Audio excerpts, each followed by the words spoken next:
Olá, estranhos e estranhas da internet, como é que vocês estão? Eu sou a Ana e sejam muito bem-vindos a mais um vídeo aqui do canal.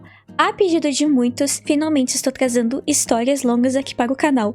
Pode ser um pouquinho difícil no começo para mim, já que eu não narro histórias muito longas por causa da minha voz, mas eu espero que com o tempo eu me acostume. E o tema de vídeo de hoje são Pais Infernais. Eu selecionei duas histórias aqui longas, com atualização e desfecho final, exceto na segunda, porque infelizmente eu não obtive a atualização da OP, mas por isso mesmo eu espero muito que vocês gostem. Bem, a respeito sobre o background, eu ainda estou fazendo algumas gambiarras pra ficar bonitinho, mas por enquanto vai ser desse jeito mesmo, tá bom? Eu mudei o ângulo da minha luz aqui, deixei mais um pouquinho pra minha direita, pra dar esse contraste, essa sombra legal. Então, por enquanto os vídeos vai ser mais ou menos assim. Mas chega de falar, vocês estão aqui para as histórias, então vamos lá. Meus pais me expulsaram de casa aos 18 anos e me deixaram sem teto. 10 anos depois, em 2020, eles perderam tudo por causa da falência e invadiram minha casa enquanto eu estava fora. Isso daqui é um desabafo. Só preciso de um lugar para extravasar. Não quero revelar nenhum detalhe que possa me fazer ser reconhecido, principalmente pelos meus pais, caso eles usem o Reddit. Então, por favor, não peçam informações que eu já tenha fornecido neste post. Tenho 30 anos, sou um homem e meus pais não queriam ter filhos. Eu era filho único e, pelo que meus parentes me contaram, a gravidez da minha mãe foi praticamente acidental, já que eles afirmavam que eles não queriam ter filhos quando se casassem. Minha infância foi boa no começo, mas acho que, depois que deixei de ser fofo e adorável, meus pais passaram a se interessar menos por mim. Ambos trabalhavam e tinham um próprio negócio, que abriram juntos. Esse negócio era a vida deles e eu sempre ficava em segundo plano. Outros parentes próximos, como os meus avós, moravam em outros estados, e eu mal sabia da existência deles até minha vida adulta. Então, não tive nenhum outro familiar por perto durante toda a minha infância. Fui praticamente criado pela televisão e pelos meus professores. Quando me tornei adolescente, meus aniversários eram frequentemente passados sem meus pais, pois eles simplesmente me davam algum dinheiro e diziam para eu sair e comprar o que quisesse. Era mais ou menos a mesma coisa com o Natal e às vezes até com as compras de material escolar. Nem teríamos uma árvore de Natal depois que completei 10 anos se não fosse pelo fato de eu ter convencido meus pais a comprarem uma artificial que eu podia montar e desmontar todo ano. Se eu tivesse que descrever meus pais, diria que eles são aquelas pessoas que sempre vestem preto, bebem muito vinho e olham para as pessoas com desdém. E a última vez que os vi, eles ainda tinham a mesma aparência e agiam da mesma forma, embora meu pai agora estivesse sempre usando uma peruca. Quando completei 16 anos, perguntei aos meus pais se eu poderia trabalhar meio período na empresa deles, e eles simplesmente me disseram que não havia vagas nem nada do tipo. Podiam muito bem ter dito logo de cara que não me queriam lá. Depois que fiz 18 anos, meus pais me disseram que, como que eu era adulto, esperavam que eu saísse de casa assim que pudesse. Eu trabalhava meio período porque ainda estava no ensino médio, e eu não tinha nem perto do que tinha guardado para a faculdade. Pouco depois de terminar o ensino médio, meus pais me mandaram arrumar minhas malas e sair de casa. Eles conseguiram uma notificação oficial de despejo que me dava 30 dias e tudo mais. Nem sequer me ajudaram na mudança. Tive que pedir ajuda ao pai de um amigo que tem uma caminhonete. Acabei alugando um apartamento horrível e trabalhando no comércio. Eu não tinha experiência de vida e não tinha tempo para a faculdade. Depois de apenas alguns meses, fui demitido porque meu gerente realmente tinha algo contra mim e me advertia por coisas estúpidas. Nem me lembro mais quais eram, mas eu não era o único que o gerente tratava assim. Liguei para a matriz e outras pessoas também. A matriz investigou o gerente e ele foi demitido por vários motivos. Não sei muitos deles, já que a maioria foi mantida em segredo. Mas alguém me disse que o roubo de cigarros era um dos motivos, e o gerente era um fumante inveterado. A matriz se recusou a me recontratar e só disse que mudaria meu registro para constar como dispensado em vez de demitido, para que meu currículo continuasse limpo. Acho que me consideraram mercadoria danificada ou algo assim. Acabei falindo muito rápido porque era péssimo em administrar meu próprio dinheiro e não conseguia encontrar um emprego estável.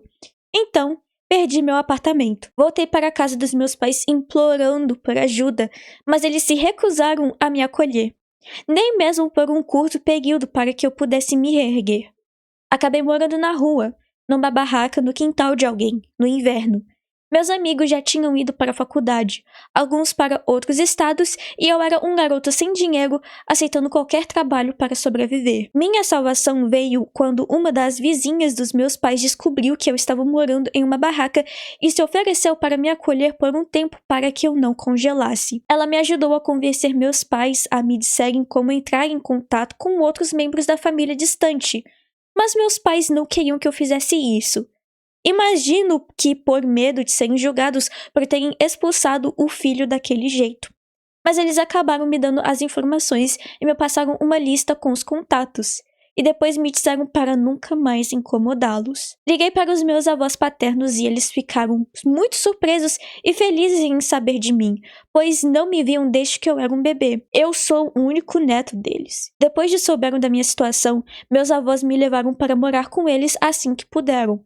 Basicamente, eles me adotaram. Meus pais nem sequer me acompanharam até o aeroporto, apesar de terem sido convidados. Fiquei sem nenhum contato com eles por quase uma década. Pausa pra água. Bebam água, gente. Isso é muito importante. Continuando.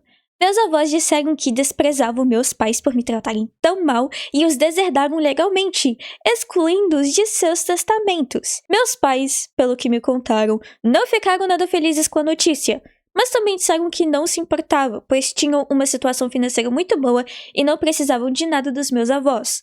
Como essa afirmação se mostrou equivocada. Depois de morar com os meus avós por cerca de 1 ano, consegui juntar dinheiro para começar a faculdade comunitária.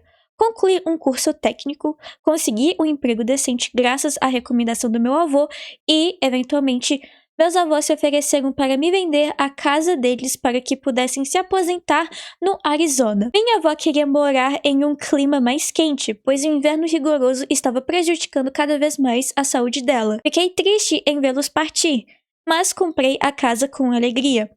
Eles me venderam por 1/3 do valor, e eu vou quitá-la em alguns anos. Parabéns, Op. Meu trabalho me obriga a viajar constantemente, então posso ficar longe de casa por semanas seguidas. Não que eu me importe com as viagens. Não tenho animais de estimação, namorada ou nada do tipo. Não teria tempo para isso agora. Mas daqui a alguns anos, quando minha vida estiver mais organizada, darei um jeito, pois não quero ficar solteiro para sempre. Então, um dia, no final de 2020... voltei para casa depois de ficar fora por mais de 2 semanas e encontrei uma grande van branca que não reconheci na minha garagem. Eu estava me preparando para ligar para a polícia quando notei que a van tinha o logotipo da empresa dos meus pais na lateral e senti um pavor enorme. Sim, meus pais estavam lá. Eles tinham invadido minha casa de alguma forma e estavam morando lá. E ainda tiveram a audácia de me cumprimentar como se fossem meus amigos íntimos assim que entrei. Mandei que fossem embora e eles se recusaram porque era a casa dos meus avós. Eu disse que não era mais a casa deles. Eles tinham me vendido quando se aposentaram. Eles saberiam disso se tivessem tido algum contato com a minha vida.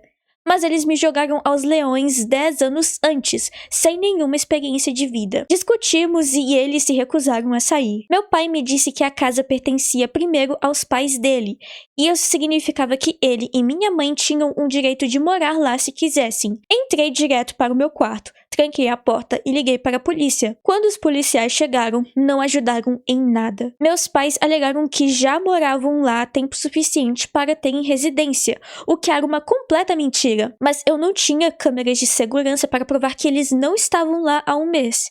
Meus vizinhos também não tinham câmeras. Então, era minha palavra contra a dos meus pais sobre quanto tempo eles realmente estavam lá, e eles alegaram direitos de posse. Disseram à polícia que tinham um acordo verbal de aluguel comigo e que eu estava tentando despejá-los ilegalmente sem motivo. Olha só que audácia!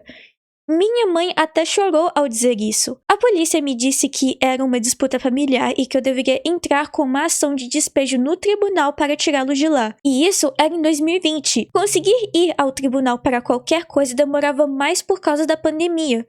Enquanto isso, meus pais estavam ocupando minha casa sem pagar o aluguel e esfregando isso na minha cara. Segundo as informações que obtive deles, o negócio deles faliu e eles venderam quase tudo o que tinham para pagar as dívidas. Só lhe restou a van e alguns pertences pessoais. Por isso, esperavam morar na minha casa sem pagar o aluguel por um bom tempo. Eles também estavam trabalhando. Os dois logo conseguiram novos empregos. Meu pai como motorista de entregas e minha mãe como vendedora. Eles ganhavam dinheiro e a única coisa que pagavam era a conta de luz e água. Basicamente, me entregavam uma conta de $100 todo mês e diziam que eu deveria ser grato por eles me pagarem alguma coisa. Sempre que eu tentava conversar sobre um aluguel justo, eles diziam que eu devia a eles morar de graça porque eu tinha consumido 18 anos da vida deles. E não era como se eles estivessem exigindo o dinheiro de volta por esse tempo. Depois, ameaçaram parar de ajudar com as contas de vez. Eu estava tão desesperado que acabei ligando para os meus avós para explicar a situação. Eles ficaram muito chateados e conversaram com os meus pais. Mas meus pais ainda insistiam que tinham o direito de ficar na minha casa e se recusavam a sair. Meu avô me disse que lamentava que tivéssemos chegado a esse ponto e que, se eles não tivessem me vendido a casa, meus pais não teriam invadido. Eu disse para ele não se preocupar. Eu já tinha entrado com um pedido de despejo e logo conseguiria. E meus pais já sabiam que estavam com os dias contados. Fiz questão de dizer isso na frente deles também.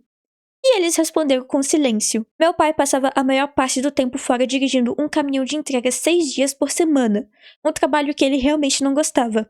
E minha mãe basicamente tentava tomar conta da minha casa no tempo livre dela. Ela exigiu que eu a deixasse reorganizar minha sala de estar e até tentou me obrigar a ceder o quarto principal para ela e meu pai, porque eles eram os meus pais e mereciam coisas melhor. Como ela dizia. Eu vetei as duas coisas e disse que eles não mereciam coisa melhor e para pararem de agir como se eu lhes devesse alguma coisa. Eu não pedi para nascer, e é uma obrigação normal dos pais criar seus próprios filhos. Tudo que eles estavam fazendo era tentar impor sua autoridade para me impedir de expulsá-los de casa. Finalmente, após 4 meses e já no início de 2021, consegui levar meus pais ao tribunal por ocupação ilegal. Só precisávamos ir ao tribunal porque eles contestaram o despejo e tentaram me manipular para que eu cancelasse. Eles tentaram usar o fato de que a casa era anteriormente dos meus avós e o fato de me darem $100 por mês como uma espécie de garantia de residência. Mas não havia nenhum contrato de aluguel válido, e eles foram espertos o suficiente para não tentar falsificar um, pois isso seria fraude.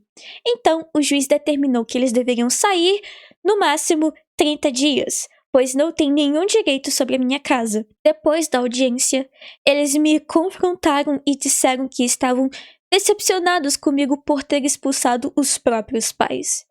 Não consegui conter o riso e os chamei de hipócritos, porque foi exatamente isso que fizeram comigo, sem se importar nem um pouco com meu bem-estar.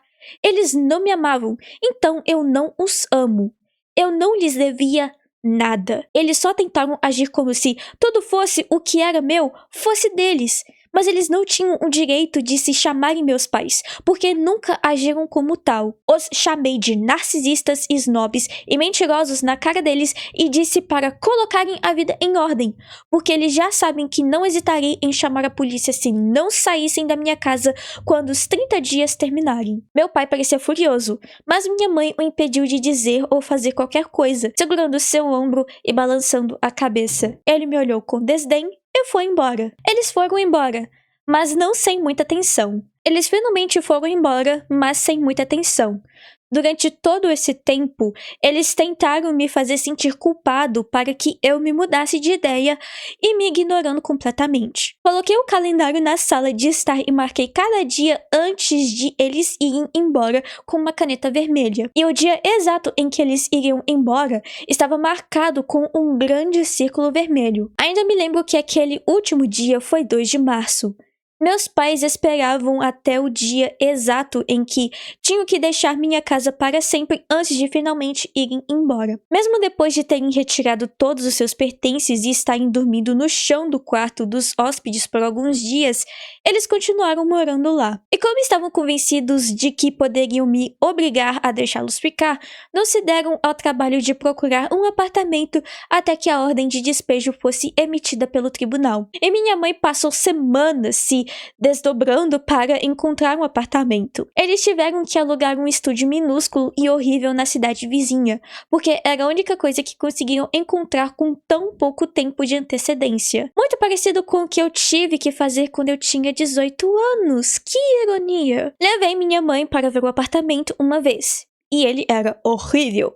As paredes eram verde vômito, o carpete parecia ter 20 anos e a única janela dava para uma parede de tijolos do lado de fora. Não havia lava-louças, o fogão era menor que eu já tinha visto e o vaso sanitário parecia precisar ser trocado urgentemente. As paredes também não isolavam bem o barulho dos vizinhos. Já havia 2 pessoas brigando alto no apartamento ao lado enquanto estávamos lá. Minha mãe fez questão de me olhar com pena, com olhos de cachorrinho, dando a entender que eu deveria me sentir culpado por estar obrigando-os a morar num lugar horrível assim. Mas eu fingi que não via nada até que ela finalmente parou. Eles assinaram o contrato de aluguel imediatamente e levaram as poucas coisas que tinham para o apartamento durante o fim de semana. Acabaram exigindo também a cama de casal, a cômoda e a TV de tela plana do meu quarto de hóspedes. Eu disse para levarem as coisas porque não as queria mais em minha casa depois de terem passado 5 meses dormindo naquele quarto. E eles me olharam como se eu estivesse os tratando como se tivessem alguma doença e não exigiriam mais nada. No momento em que tiveram que ir embora, comecei a trocar as fechaduras de todas as portas externas. Ótima escolha, Op. Todas as coisas deles estavam no apartamento, e eles passaram a última noite no meu quarto de hóspedes. E eles me observaram a começar a arrancar a fechadura velha da porta da frente enquanto entravam na van. Eles não disseram nada, e eu não disse nada. Mas ficaram sentados me observando por um tempo até que eu colocasse a maçaneta nova. Então, finalmente, foram embora. Soltei um enorme suspiro de alívio no segundo em que a van desapareceu na estrada. Imaginei que o karma finalmente tinha chegado para eles e que podiam viver debaixo de uma pedra, porque para mim, tanto faz. Mas não! Meus avós receberam notícias deles recentemente. Ligaram para se gabar de que tinham um novo negócio semelhante ao antigo, no mesmo estado em que estão morando agora. E eles estão basicamente voltando ao ponto em que estavam antes da pandemia. Ou seja, ganhando muito dinheiro e desprezando os outros. Já pesquisei o novo negócio deles no Google e parece que está indo bem. Eles têm muitas avaliações positivas e tudo mais. Para ser sincero, estou muito ressentido. Eles me fizeram passar por um perigo de desabrigo. Ocuparam minha casa praticamente de graça por meses e depois voltaram a ser os mesmos empresários snobs que bebiam vinho como antes. Se o karma existe, está demorando demais. Antes de lermos o edit que o Op fez aqui no post, dá pra ver que os pais deles são completamente narcisistas. O que não passa pela minha cabeça é que, se eles não queriam o Op desde o começo, então por que eles não deram o Op pros pais cuidarem, ou pra algum parente, ou até mesmo pra adoção? Se desde o início eles deixaram claro que não queriam o Op, então por que eles não abriram mão dele? Por que eles tiveram o luxo de gastar o tempo e o dinheiro deles com o Op, sendo que desde o começo eles não queriam fazer isso? Hipocrisia pura. Narcisismo também. E pra mim, foi muita cara de pau deles falarem que o Op deve tudo a eles, sendo que aqui no post ele deixou claro que ele sempre foi negligenciado e que os pais nunca se preocuparam com ele. Então, o Op não deve nada, na dica de nada pra eles. E se eu fosse ele, cortaria o contato de vez de novo com os pais. E se eles ligassem pedindo por ajuda financeira ou para qualquer tipo de coisa, desligaria na hora e iria bloquear um novo número deles, ou até mesmo e-mail se eles tentarem contatar. Bem, isso é tudo o que eu tenho a dizer, e agora vamos para o edit. Edit, gostaria de agradecer a todos pelos conselhos construtivos, e muitos dos pontos levados sobre a venda de casa fazem sentido para mim. Perguntei aos meus avós se seria uma boa ideia me mudar para mais perto deles. Eles disseram que, se eu quiser vender a casa, posso ir em frente. Meus pais não terão ideia de onde estou se eu me mudar. Então, estou considerando seriamente essa possibilidade. Vou ver se a empresa para a qual trabalho pode me transferir para o sul. Acho que não me importaria com o clima mais quente. Odeio o inverno desde a época que tive que morar em uma barraca. Não tenho muitos amigos onde estou vivendo atualmente, pois sou meio solitário. Então, não seria muito difícil recomeçar em um lugar mais distante. Tenho um carinho especial para essa casa, mas não é como se eu tivesse crescido aqui. Então, vou considerar a possibilidade de me mudar. Sim, entendo a necessidade de mais câmeras e vou analisar essa possibilidade. Quanto àqueles que estão se perguntando como meus pais invadiram e enganaram a polícia, bem, é ridiculamente simples.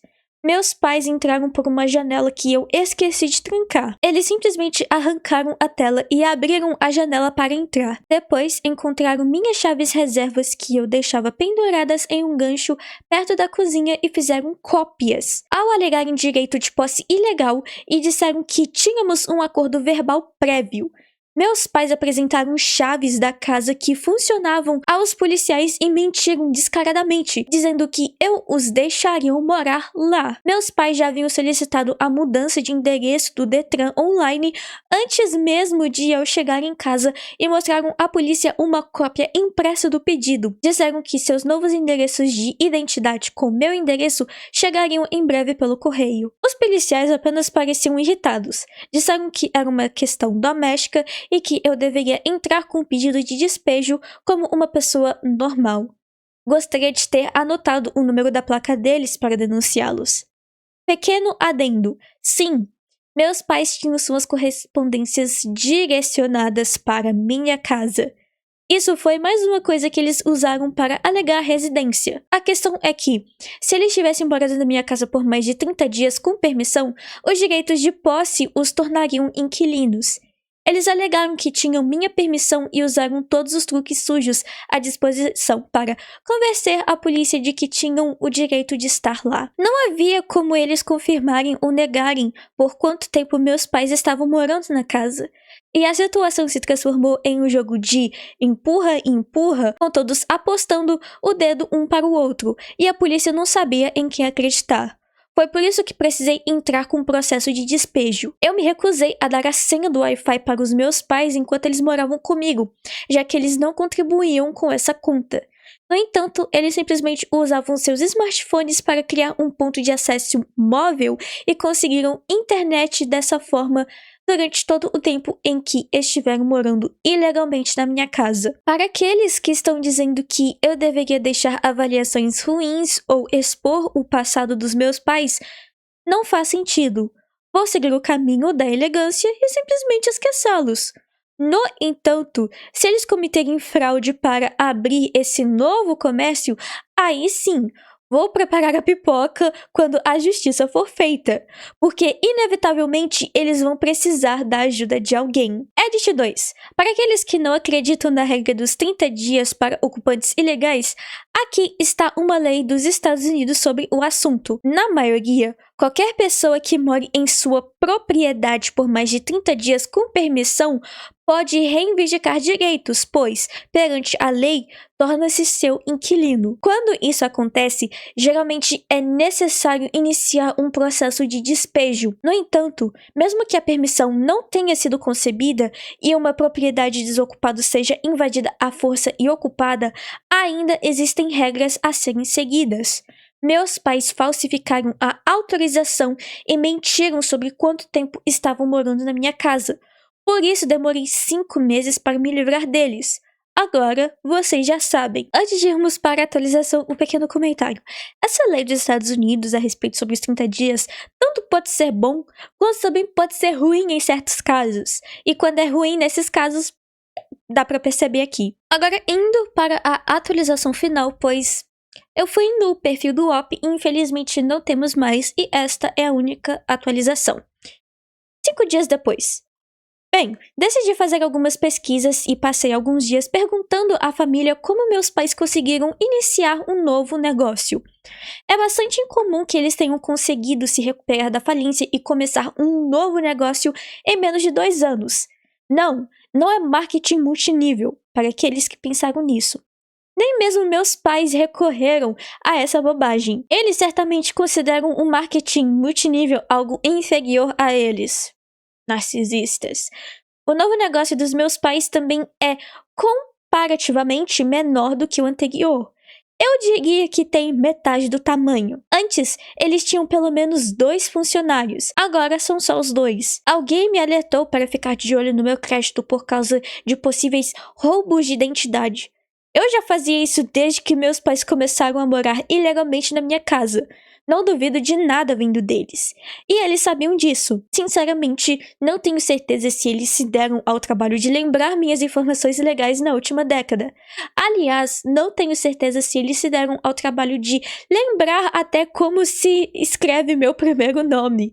Mas eu protegi meu crédito, e não houve nenhuma atividade em comum nele. Então, pelo menos, meus pais não tentaram roubar o dinheiro da empresa deles de mim. Meus avós paternos, os meus bons avós, como alguns diriam, são os únicos que realmente se importam comigo. E eles não fazem ideia de onde os meus pais tiraram o dinheiro para reabrir o negócio. Meus pais ligaram para eles inúmeras vezes desde que deserdaram meu pai.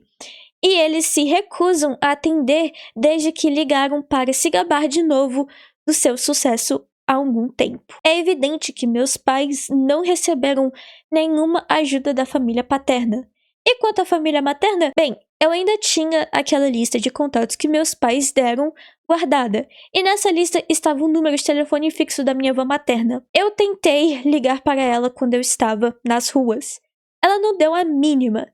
Nunca os conheci pessoalmente, mas meus avós maternos são muito parecidos com os meus pais. Como um comentarista anterior apostou, eles foram feitos um para o outro.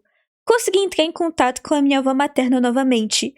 E não só ela estava divorciada há muito tempo, como meu avô materno já havia falecido. Isso foi uma surpresa para mim. Mas ele faleceu há 7 meses e deixou uma herança considerável para minha mãe. Então sim, foi daí que eles tiraram o dinheiro para reabrir o negócio. Minha avó materna parecia muito orgulhosa deles também. Ela não tinha muito interesse em falar sobre qualquer outra coisa. E é provável que seja por isso que meus pais ligaram para os meus avós para se gabar de como estão tendo sucesso novamente. Eles queriam esfregar sal na ferida, já que meus bons avós os deserdaram. Mas eu realmente não me importo. E meus avós também não. Mas realmente não me importo. E meus bons avós também não. Todos do lado paterno da minha família dizem que meus pais podem ir se catar. Eles não querem ter nada a ver com eles. Não sou a única pessoa que meus pais desiludiram. O lado da família da minha mãe é cheio de divorciados e alcoólatras solitários que se odeiam e fingem ser civilizados. O lado do meu pai é o que eu chamaria de pessoas normais e legais. Meu pai, porém, queimou pontes inúmeras vezes. Quando eu nasci, meus avós queriam fazer parte da minha vida, mas por algum motivo, meus pais me mantiveram longe deles. Não sei ao certo por que fizeram isso, mas acho que foi porque não queriam ser julgados pela própria criação. Eu teria sido mais feliz se tivessem me mandado para algum internato ou morar com os meus avós. O ponto que eu falei antes. Mas acho que narcisistas não são realmente pessoas felizes se não tiverem alguém para menosprezar. Só consigo imaginar as coisas que disseram sobre mim pelas minhas costas durante toda a minha vida. De qualquer forma, parece que meus pais não fizeram nada de legal para abrir um novo negócio. Então não há nada que possa ser relatado à justiça. Não há lei contra usar fundos de herança como capital inicial para o negócio próprio. Minha mãe, assim como eu, era filha única, então ela ficou com tudo quando o pai dela morreu, incluindo a casa e o terreno. É lá que meus pais moram agora. Vi uma foto que minha avó materna me mandou. Não é a casa mais bonita, mas não é ruim. Comparável à minha, eu diria. Mas isso significa que meus pais têm um lugar para morar sem problemas agora e provavelmente não vão precisar de me incomodar mais. Quero vender minha casa e me mudar.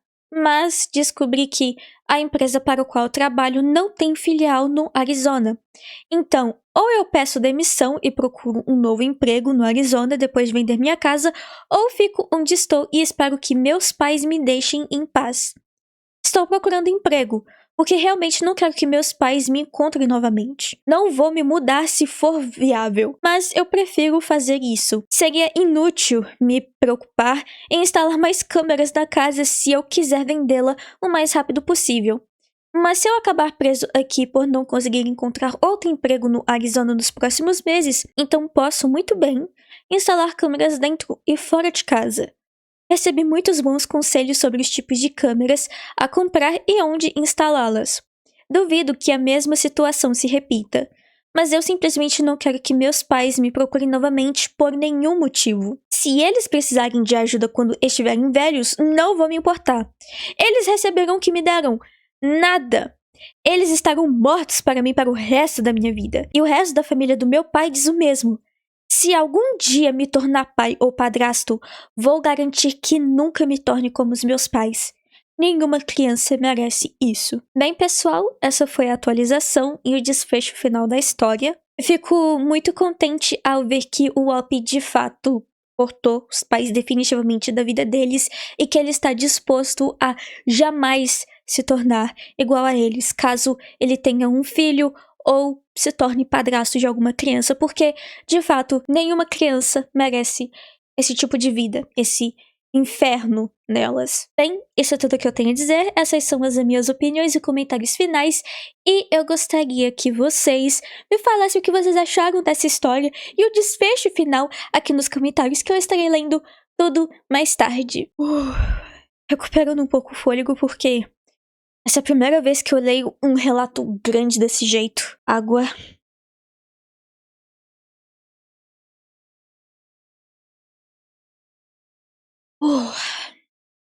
Ok. Bem, agora indo para a nossa segunda e última história, que assim como eu falei no início do vídeo, infelizmente não temos um desfecho final, pois, pequeno spoiler, no final a Oppie processa os pais dela e o processo ele ainda está em andamento, ok? Mas enfim, vamos lá. Meus pais me sequestraram e me mantiveram refém em casa após um grave acidente de carro. Começamos bem, né? Olha só o título. Então, este é o meu primeiro post no Reddit. Pode ser um pouco longo, mas tem muita história por trás, então me desculpem. Pequeno contexto. Me divorciei em meados de 2020 e comecei a namorar meu atual namorado, que é um amor. Nós dois temos formações na área da saúde e trabalhamos como paramédicos. Quando começamos a conversar, ele exagerou um pouco sobre o tempo que trabalhava na empresa de ambulâncias. Sim, era meio que uma mentira, mas o que ele disse foi que ainda trabalhava lá em tempo integral, quando na verdade era voluntário há algum tempo. Meio bobo, mas não é o fim do mundo, pelo menos que eu acho. Em janeiro, meu namorado precisou ir ao pronto-socorro por causa de algumas úlceras com sangramento bem feias e acabou internado. Naquela manhã, voltando para casa, sofri um acidente de carro que resultou em um pé esquerdo esmagado, ligamentos rompidos no joelho direito, uma concussão e traumatismo grave e contusão pulmonar. De alguma forma, meus pais descobriram que ele havia exagerado sobre seu emprego na empresa de ambulâncias e acho que o culparam pelo acidente. Acabei ficando internada por cerca de uma semana.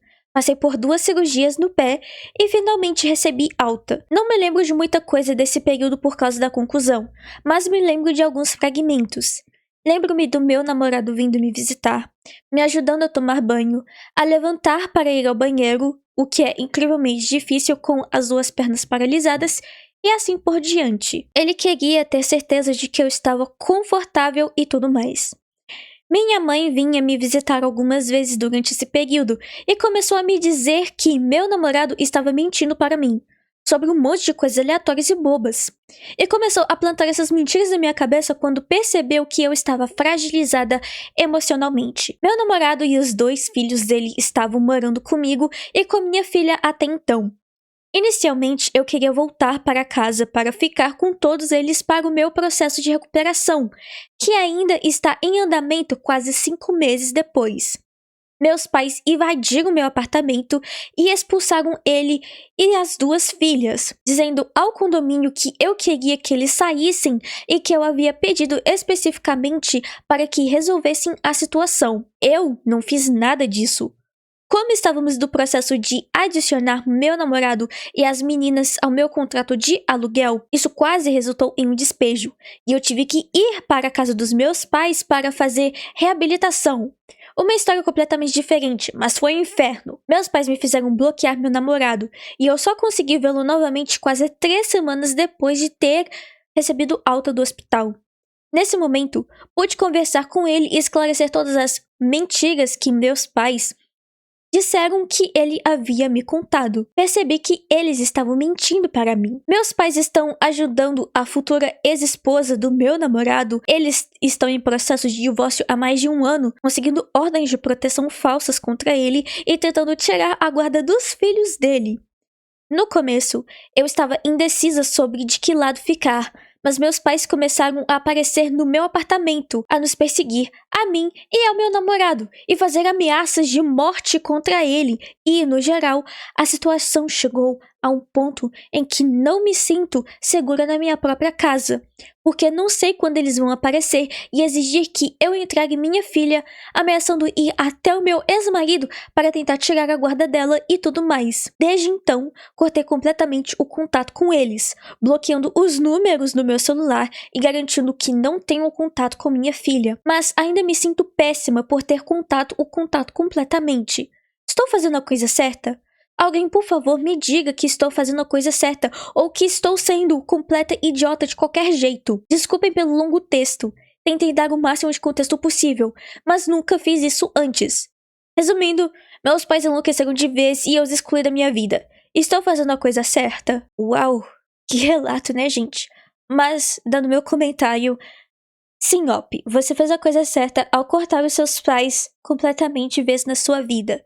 E se eu fosse a Op, eu iria anotar ou até mesmo gravar todos os tipos de ameaças, tirar print de conversas dos pais, juntar tudo e levar para a polícia para conseguir no máximo ter uma ordem de restrição contra eles. Eu já li esse relato do Reddit em 2023, só que eu não sabia o quão ruim era a situação, porque eu só li metade e o restante eu peguei mais pro final, então meio que isso me pegou de surpresa, o comportamento dos pais e tudo que a Op passou. Bem, isso é tudo que eu tenho a dizer, agora vamos para a atualização. Essa publicação inclui o que aconteceu acima com mais detalhes, mais a atualização.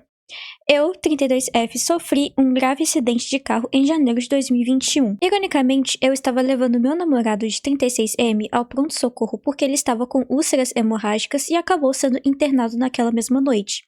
Isso ainda estava em vigor durante as restrições da pandemia, então fui liberada do hospital por volta das 3 horas da manhã. Quando saí, estava nevando e, sem pensar, entrei na rodovia, o que não foi uma boa ideia. Eu dirigia um Jeep com suspensão elevada e pneus para lama, que não eram os mais indicados para dirigir na neve. Ao sair da rodovia para voltar para casa, meus freios travaram e bati de frente em um poste a cerca de 95 km por hora. Meu Jeep não tinha airbags. Que burrice. Obviamente, meu carro deu perda total e precisei ser resgatada das ferragens pelos bombeiros. Durante todo esse tempo, eu estava perdendo a consciência e desmaiando, e ainda tendo flashes aleatórios.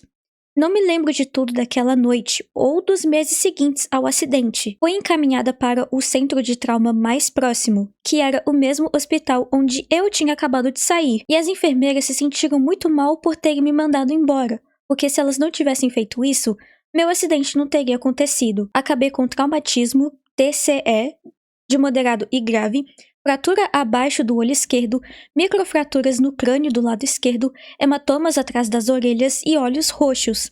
Também tive um corte na parte interna da boca, múltiplos cortes por todo o rosto, quebrei o vidro da parte do motorista com o rosto, costelas quebradas e machucadas, microfraturas na coluna, pulso direito, joelho direito e pé esquerdo quebrados, o que exigiu 2 cirurgias e ainda preciso de mais 3, aproximadamente. Eu havia me divorciado recentemente, no ano anterior, e acho que meus pais, com toda sua arrogância, decidiram que meu acidente foi tudo culpa do meu namorado. Tive que ficar internada por 12 dias e nesse período o pequeno drama familiar se transformou em um verdadeiro inferno. Conforme a alta se aproximava, tudo o que eu queria era voltar para casa, para o meu namorado e nossos filhos. Ele já tinha 2 e eu 1. Minha mãe, com toda sua arrogância, decidiu que não era isso que ela queria. Ao telefone, nossas vozes eram quase idênticas, e durante todo o tempo que eu estive no hospital, ela se passava por mim ao telefone para falar com a administração do meu condomínio, chegando ao ponto de chamar a polícia para que meu namorado e suas 2 filhas fossem retiradas do meu apartamento.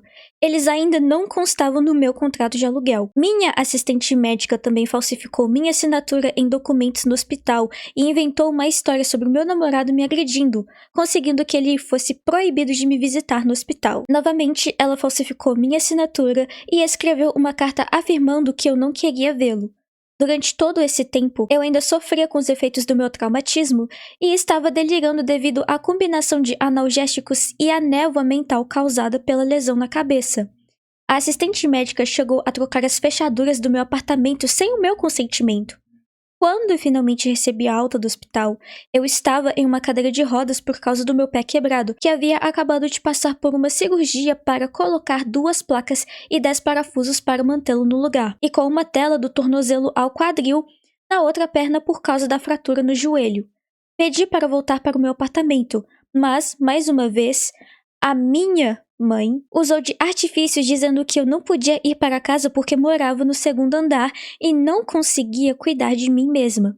Então, fui mandada para a casa dos meus pais, contra minha vontade, a 1 hora de distância de casa, porque a minha mãe queria ter certeza de que eu não deixaria o meu namorado voltar para o meu apartamento. Passei quase 1 mês inteiro miserável lá.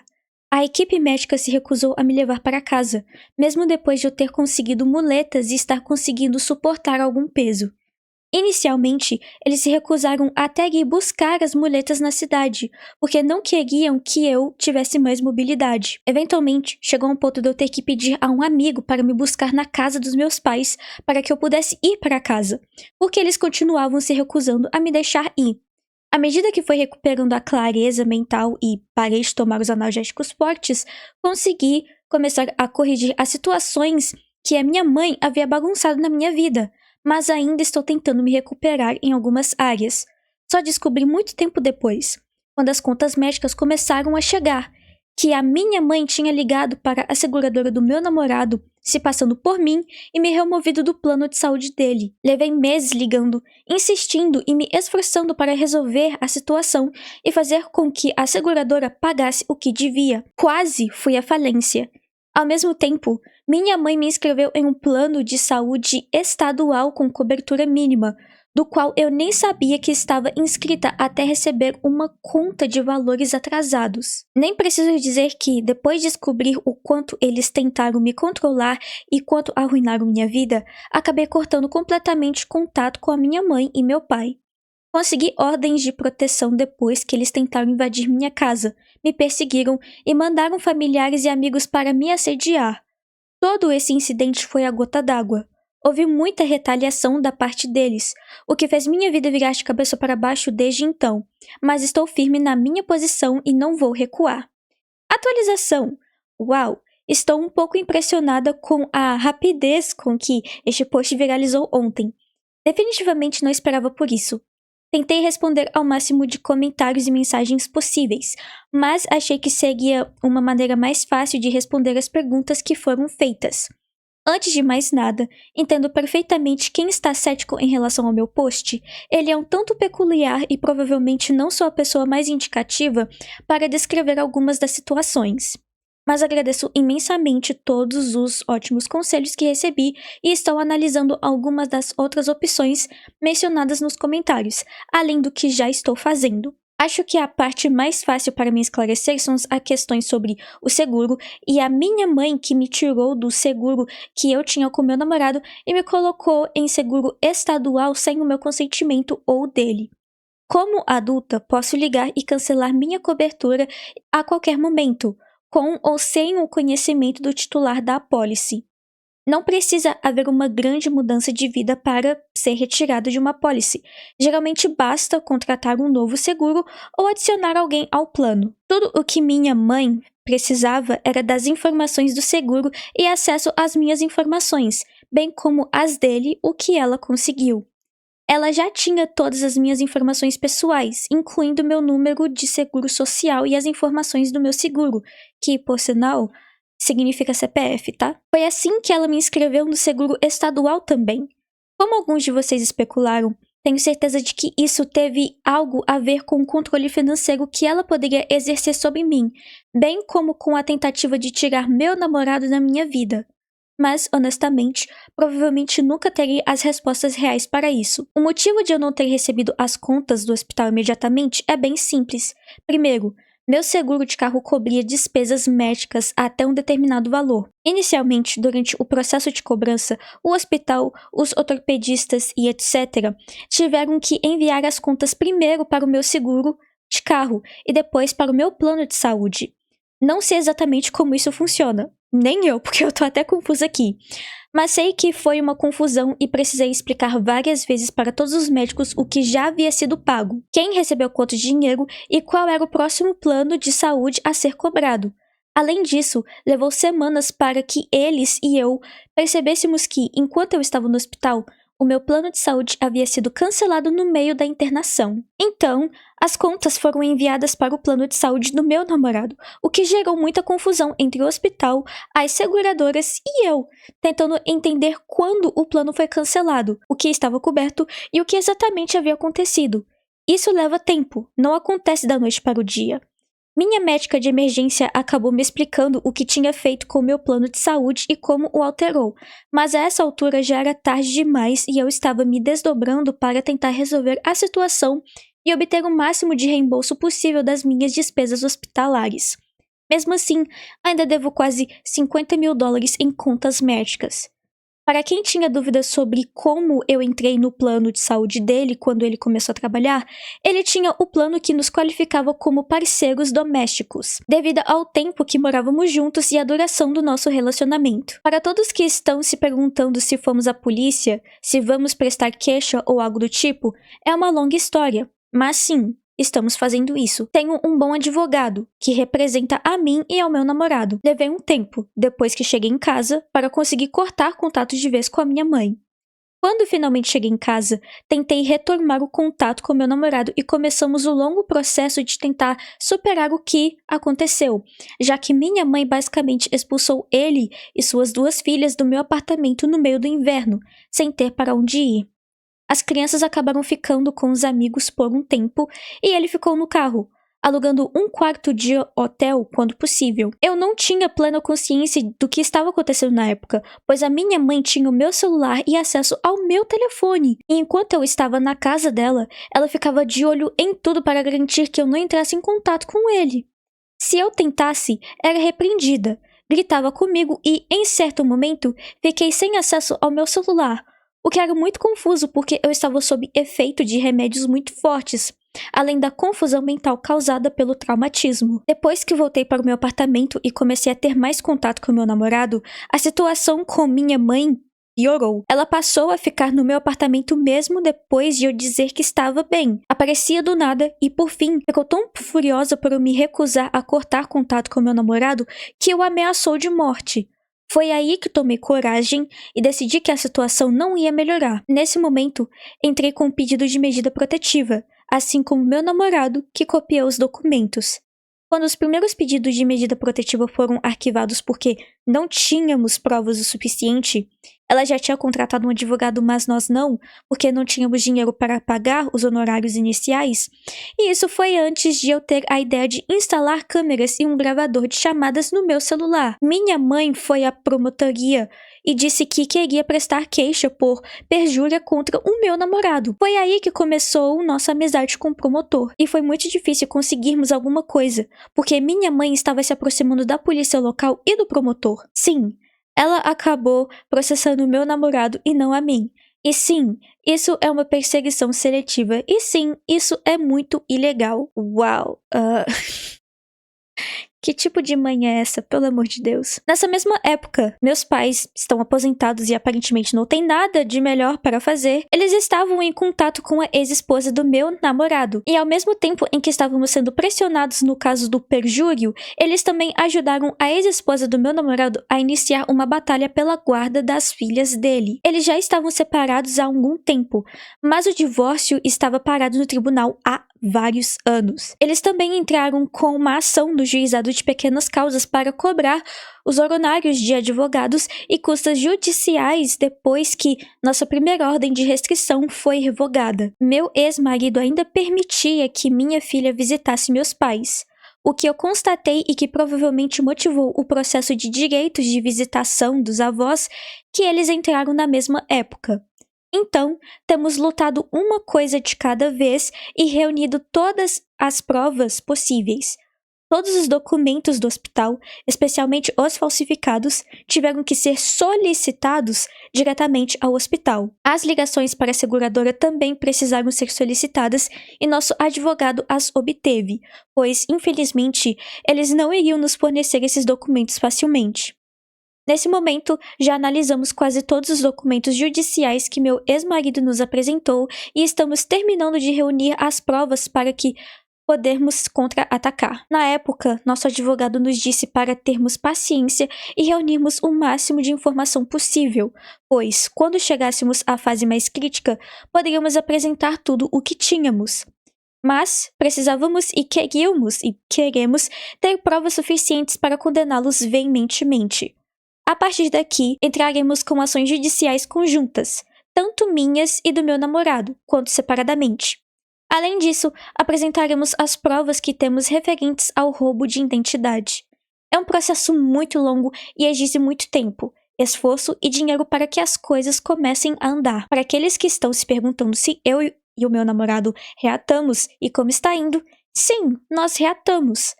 Não demorei muito para começar a entender o que estava acontecendo quando parei de tomar os remédios fortes e meu cérebro começou o processo de recuperação do traumatismo. Levei um tempo para processar tudo o que aconteceu e tentar me lembrar das coisas.